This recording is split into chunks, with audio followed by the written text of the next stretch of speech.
Hi everyone. இப்போ நம்ம இந்த வீடியோவில் பார்க்க போகிறது 10th கிளாஸில் மேக்ஸில் ஃபஸ்ட் சாப்டர் ரிலேஷன்ஸ் அண்ட் ஃபங்க்ஷனில் ஃபங்க்ஷன் மட்டும் சார்புகள் மட்டும் நம்ம இப்போ பார்க்க போகிறோம். சார்புகள். ஓகே, அந்த ஃபங்க்ஷனில் நம்ம வந்து ஃபஸ்ட்டு ரிலேஷன்ஸ் அண்ட் ஃபங்க்ஷனில் ரிலேஷன்ஸ் வந்து போன வீடியோவில் பார்த்தோம். இந்த வீடியோவில் ஃபங்க்ஷன்ஸ்க்குரியது மட்டும் நம்ம பார்க்க போகிறோம். அதுக்கு முதல்ல ஃபங்க்ஷன் ஆர் நாட் அப்படின்னு கொஸ்டின் வரும். இது சார்பா சார்பு இல்லையா அப்படிங்கிற கொஸ்டின். அதுக்கு முதல்ல நம்ம என்ன செய்யணும் அப்படின்னா, ஒரு ஈஸியாக ஞாபகம் வச்சுக்கிறதுக்கு நான் ஒரு க்ளூ சொல்கிறேன், அதை கொஞ்சம் பார்த்துக்கோங்க. ஃபஸ்ட்டு நம்ம எந்த ஒரு இது கொடுத்தாலும் அதை அம்புக்குறி படமாக நம்ம வரைஞ்சிக்கணும். ஓகே, அம்புக்குறி படம் ஆரோ டயக்ராமாக நம்ம முதல்ல வரைஞ்சிக்கணும். அதுக்கு முதல்ல ஏ வந்து சப்போஸ் நமக்கு இப்போ 1 2 3ன்னு வச்சுக்கோங்க, பி வந்து ஏபிசிடின்னு வச்சுக்கோங்க. அப்படின்னா அந்த ஏ செட்டையும் பி செட்டையும் இங்கே டினோட் பண்ணுறோம்.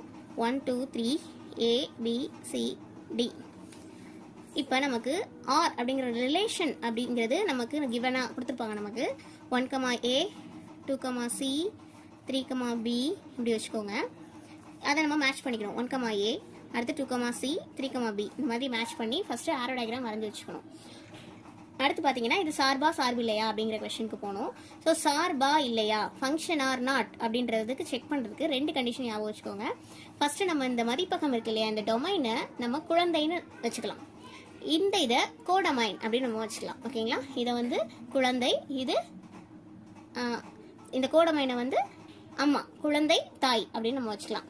ஓகேங்களா, அப்படி நம்ம வச்சுக்கிட்டு பார்க்கும்போது நமக்கு என்ன புரியும் அப்படின்னா, ஃபர்ஸ்ட் கண்டிஷன் எல்லா குழந்தைக்கும் அம்மா இருக்கணும். இது வந்து நம்ம எந்த பேப்பர்லையும் நம்ம எழுதிடக்கூடாது, ஜஸ்ட் நம்ம ஞாபகம் வச்சுக்கிறதுக்காக. எல்லா குழந்தைக்கும் அம்மா இருக்கணும்.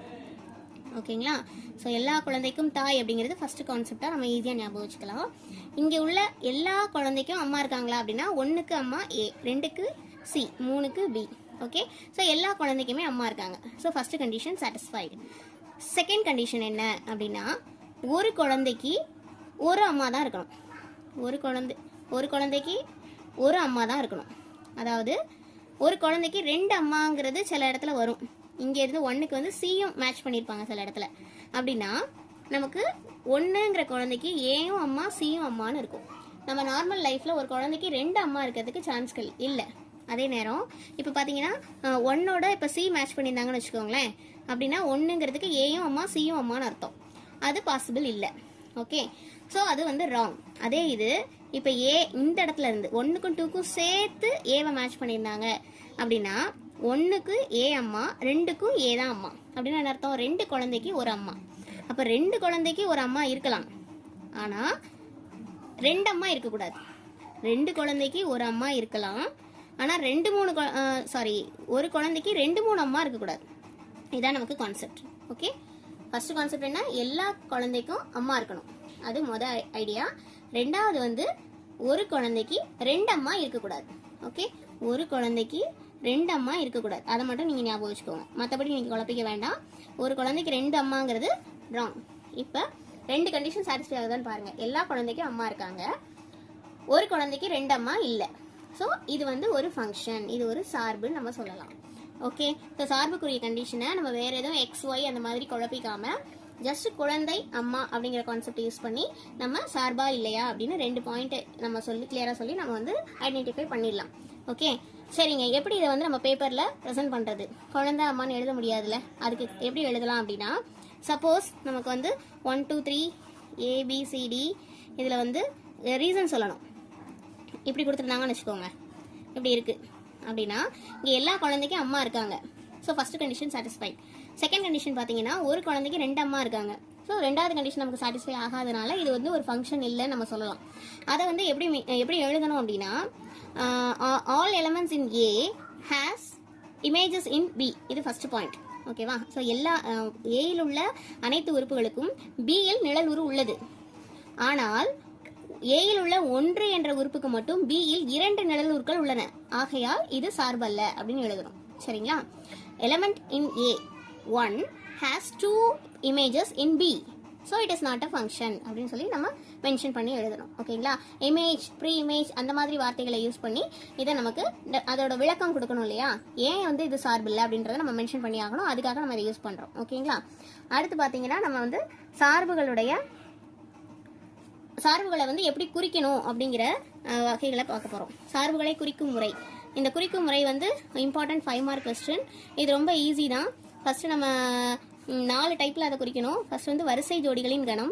வரிசை ஜோடிகளின் கணம்னா செட் ஆஃப் ஆர்டர்ட் பேர்ஸ். அது நம்ம எப்படி செட் ஆஃப் ஆர்டர்ட் பேர்ஸ்னு எழுதணும், அதுலேயே நமக்கு வந்து கொடுத்துருப்பாங்க. Set of ordered pairs. Set அப்படின்னா செட் நோட்டேஷன் இருக்கணும். எல்லாமே பேராக நமக்கு போட்டு செட்டை க்ளோஸ் பண்ணிடணும். சரிங்களா? அடுத்து செகண்ட் ஒன் வந்து அட்டவணை. அட்டவணை டேப்லேஷன். டேபிளுக்கு நம்ம வந்து நமக்கு தெரியும் just X F of X அந்த மாதிரி நம்ம கொடுத்து, இல்லைனா எக்ஸ் ஆர் ஒய் அந்த மாதிரி கொடுத்து நம்ம வந்து அட்டவணை மேக் பண்ணி எழுதிடலாம். அடுத்து தேர்ட் ஒன் அம்புக்குறி படம். நமக்கு தெரியும் இந்த இடத்துல எல்லாத்துக்குமே நம்ம வந்து ஆரோ டயக்ராம் யூஸ் பண்ணி தான் எழுதியிருக்கோம்.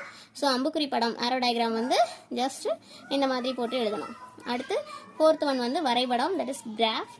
கிராஃபில் வந்து நமக்கு தெரியும் ஜஸ்ட் பிளாட் பண்ணி நம்ம லைன் ஜாயின் பண்ணி முடிச்சிடலாம். ஓகேங்களா? ஸோ இதுதான் நமக்கு 4 types of presentation of a function. ஓகேங்களா? ஒரு ஃபங்க்ஷன் வந்து எப்படிலாம் குறிக்கணும் அப்படிங்கிறதுக்குரிய முறைகள் இது. அடுத்து பார்த்தீங்கன்னா வகைகள் பார்க்க போகிறோம். இந்த வகைகள் வந்து ரொம்ப இம்பார்ட்டன்ட், நமக்கு குழப்பக்கூடியதும் கூட. ஸோ நான் வந்து ஃபஸ்ட்டு நான் சார்புக்கு எப்படி நான் குழந்தை தாயினி யூஸ் பண்ணி நம்ம பார்த்தோமோ அதே மாதிரி வகைகளுக்கும் நம்ம பார்க்கலாம். Types of functions. Types of ஃபங்க்ஷனில் நமக்கு நிறைய கொடுத்துருக்காங்க. பட் நம்ம மெயினாக எது நமக்கு சம்மில் கேட்குறாங்களோ அதை மட்டும் நம்ம ஞாபகம் வச்சுக்கிறதுக்கான ட்ரிக் யூஸ் பண்ணுவோம். ஃபர்ஸ்ட் வந்து ஒன் ஃபங்க்ஷன். ஒன் ஃபங்க்ஷன்னா ஒன்றுக்கொன்றான சார்புன்னு சொல்லுவோம். அதுக்கு நம்ம ஷார்ட்கட் எப்படி யூஸ் பண்ணலாம் அப்படின்னா, ஒரு குழந்தைக்கு ஒரு அம்மா தான் அப்படி யூஸ் பண்ணிக்கணும். ஒரு குழந்தைக்கு ஒரு அம்மா. சரிங்களா? 2 குழந்தைக்கு ஒரு அம்மா இருக்கக்கூடாது. அதுதான் 1 சரிங்களா? 2 குழந்தைக்கு ஒரு அம்மா இருக்கக்கூடாது. 2-3 குழந்தைங்களுக்கு ஒரு அம்மா இருக்கக்கூடாது. ஒரு குழந்தைக்கு ஒரு அம்மா. அதுதான் ஒன் ஃபங்க்ஷன், ஒன்றுக்கொன்றான சார்பு. நெக்ஸ்ட் வந்து on to function. On to ஃபங்க்ஷன்னா இங்கேருந்து இங்கே பார்க்கணும். எல்லா அம்மாவுக்கும் குழந்தைங்கள் இருக்கணும். இப்போ பார்த்தீங்கன்னா இப்படி நம்ம மேட்ச் பண்ணுறோம். இப்போ பாருங்க என்னாச்சு, டிங்கிற அம்மாவுக்கு குழந்தை இல்லை அப்படின்னா இது ஒரு ஆன் டு ஃபங்க்ஷன் இல்லைன்னு சொல்லிடலாம். ஓகேங்களா? எல்லா அம்மாவுக்கும் குழந்தைகள் இருக்கணும். இங்கேருந்து இங்கே பார்க்கறது ஆன் டு ஃபங்க்ஷன், இங்கேருந்து இங்கே பார்க்கறது ஒன் ஃபங்க்ஷன். ஓகே, இங்கே வந்து ஒரு குழந்தைக்கு ஒரு அம்மா அந்த ஆப்ஷன் தான் இருக்கணும். அதான் ஒன். இங்கே வந்து எல்லா அம்மாவுக்கும் குழந்தைகள் இருக்கணும். ஓகே, ஸோ ஏதாவது ஒரு அம்மாவுக்கு குழந்தை இல்லைனாலும் அது வந்து ஆன் டு ஃபங்க்ஷன் இல்லை. அடுத்து பார்த்தீங்கன்னா இன்டு ஃபங்க்ஷன். இன்டு ஃபங்க்ஷன்னா நாட் ஆன் டு அப்படின்னா அது இன்டு, அதாவது மேல் சார்பு இல்லை அப்படின்னா அது வந்து நமக்கு உட்சார்பு. இதை உட்சார்புன்னு சொல்கிறோம். ஓகேங்களா? மேல் சார்பு இல்லை அப்படின்னா அது உட்சார்பு. Okay, so one function, onto function இது வந்து ஒன்றுக்கொன்றான சார்பு. அடுத்தது வந்து மேல் சார்பு, அடுத்து உட்சார்பு. ஸோ இந்த 3 இதுவும் மெயின். ஓகேங்களா? அடுத்து பார்த்தீங்கன்னா நமக்கு இருபுற சார்புன்னு ஒன்று இருக்கும். அதாவது பைஜெக்டிவ் ஃபங்க்ஷன். பைஜெக்டிவ் ஃபங்க்ஷனுக்கு வந்து நம்ம இருபுற சார்புன்னு சொல்கிறோம். அப்படின்னா என்ன அர்த்தம்னா both one and onto இருக்கணும். இருபுற சார்பு அப்படின்னா ஒன்னும் இருக்கணும், ஆன் டூவும் இருக்கணும். ஒரு ஃபங்க்ஷனில் வந்து நமக்கு ஒன் ஃபங்க்ஷனாகவும் இருக்குது, ஆன் டூ ஃபங்க்ஷனாகவும் இருக்குன்னா அதை வந்து one and onto function சொல்லலாம், இல்லைனா பைஜெக்டிவ் ஃபங்க்ஷன் சொல்லலாம், இருபுற சார்புன்னு சொல்லலாம். ஓகேங்களா? இந்த இருபுற சார்பு வந்து நமக்கு கிரிப்டோகிராஃபியில் ரொம்ப யூஸ் ஆகுது. கிரிப்டோகிராஃபினா என்னென்னா குழு குறியீட்டியல். அதாவது நம்ம இந்த ரகசிய குறியீடுலாம் சொல்லுவோம் இல்லையா, நம்ம ஃபார் எக்ஸாம்பிள் ஹலோ அப்படிங்கிற வார்த்தையை நம்ம எப்படி எழுதலாம், எப்படினாலும் எழுதலாம். இப்போதைக்கு நான் வந்து KHOOR இப்படி எழுதியிருக்கேன்னு வச்சுக்கோங்களேன், ஹலோங்கிற வார்த்தையை. அப்படின்னா என்ன அர்த்தம், ஹெச்சை வந்து கேவாக மாற்றி எழுதியிருக்கேன். அப்படின்னா என்ன அர்த்தம், ஹெச்க்கு அப்புறம் என்ன வரும், IJK தேர்ட் இருக்கக்கூடிய எழுத்து நான் எழுதியிருக்கேன். ஈக்கு அப்புறம் என்ன வரும், FGH அதுலேயும் ஈக்கு அப்புறம் தேர்டாக வரக்கூடிய எழுத்து இங்கே எழுதியிருக்கேன். ஸோ இது வந்து இந்த எழுத்தை இந்த மாதிரி +3 வச்சு நான் இங்கே எழுதியிருக்கேன். அதே இது மறுபடியும் -3 வச்சு நம்ம பார்த்தோம்னா இந்த நமக்கு ஹெலோங்கிற வார்த்தை வந்துடும். ஹெலோ அப்படிங்கிறத குழு குறியீட்டியல் அப்படின்னா ரகசிய குறியீடு. எப்படி எழுதுனா அந்த வார்த்தை புரியாது. பட் அவங்க என்ன யூஸ் பண்ணியிருக்காங்க, +3 யூஸ் பண்ணியிருக்காங்க அப்படிங்கிறத வந்து நம்ம அந்த இதில் பார்க்குறோம். ஓகேங்களா? ஸோ இதுதான், இதை இங்கே மாற்றி எழுதுகிறோம். மறுபடியும் இதை மாற்றி எழுதுனா நமக்கு அது என்னதுன்னு தெரிஞ்சிடும். அதுதான் இங்கே இருபுற சார்பு. இதுதான் நமக்கு யூஸ் ஆகுது கிரிப்டோகிராஃபியில். அடுத்து பார்த்தீங்கன்னா மாறிலி சார்பு. மாறிலி சார்பு வந்து என்ன அப்படின்னா, மாறிலி அப்படின்னாலே உங்களுக்கு தெரியும் கான்ஸ்டன்ட் ஃபங்க்ஷன். கான்ஸ்டன்ட் ஃபங்க்ஷனுங்கிறது உங்களுக்கே அந்த வார்த்தையிலேருந்தே தெரியும். எல்லா குழந்தைக்கும் ஒரே அம்மா, 1 2 3 ABC, 1க்கும் B தான், 2க்கும் B தான், 3க்கும் B தான். ஸோ எல்லா குழந்தைக்கும் ஒரே ஒரு அம்மா அப்படி இருக்கிறது கான்ஸ்டன்ட் ஃபங்க்ஷன். அடுத்து பார்த்தீங்கன்னா சமணி சார்பு, அதாவது ஐடென்டிட்டி ஃபங்க்ஷன். ஐடென்டிட்டி ஃபங்க்ஷன்னா என்ன அப்படின்னா, ஐடென்டிட்டி இப்போ அம்மா மாதிரியே பிள்ளை இருக்குன்னு சொல்லலாம் இல்லையா, அந்த மாதிரி உள்ளது. 1க்கு 1 தான், 2க்கு 2 தான், 3க்கு 3 தான். அதான் ஐடென்டிட்டி. ஓகேவா, சேமாக இருக்கிறது. ரைட்டா? ஸோ இந்த மாதிரி இதெல்லாம் தான் வகைகள். 1 function, onto function, into function, bijective function, constant function, identity function. Okay, so இதெல்லாம் தான் நம்ம சார்புகளுடைய வகைகளாக நம்ம இதில் சொல்கிறோம். குத்துக்கோட்டு சோதனை. இப்போ இந்த குத்துக்கோட்டு சோதனையில் நம்ம வந்து vertical line experiment. Vertical line எக்ஸ்பெரிமெண்ட்னா இதில் எந்த வேர்ட்டிக்கல் லைன் ஒரு கிராஃபில் வந்து எந்த வேர்ட்டிக்கல் லைன் நம்ம வந்து யூஸ் பண்ணாலும் அந்த இடத்துல மோர் தென் 1 இன்டர்செக்டிங் பாயிண்ட் கிடச்சிச்சின்னா அது சார்பு இல்லை, ஃபங்க்ஷன் இல்லை. கரெக்டாக எக்ஸாக்டாக எந்த வேர்ட்டிக்கல் லைன் வரைஞ்சாலும் எக்ஸாக்ட்லி அதோட இன்டர்செக்டிங் பாயிண்ட் வந்து 1 அப்படின்னு இருந்ததுன்னா அது ஒரு ஃபங்க்ஷன். ஓகேங்களா? ஸோ இதுதான் நமக்கு குத்துக்கோட்டு சோதனைங்கிறது. அடுத்து கிடைமட்ட கோட்டு சோதனை அப்படின்னா horizontal line experiment. Horizontal line எக்ஸ்பெரிமெண்ட்டில் நமக்கு வந்து என்ன இருக்கும், ஹரிசாண்டல் லைன் வரைஞ்சி பார்க்கணும். இப்போ இந்த இதில் பார்த்தீங்கன்னா ஹரிசாண்டல் லைன் வரைஞ்சி பார்க்கணும்.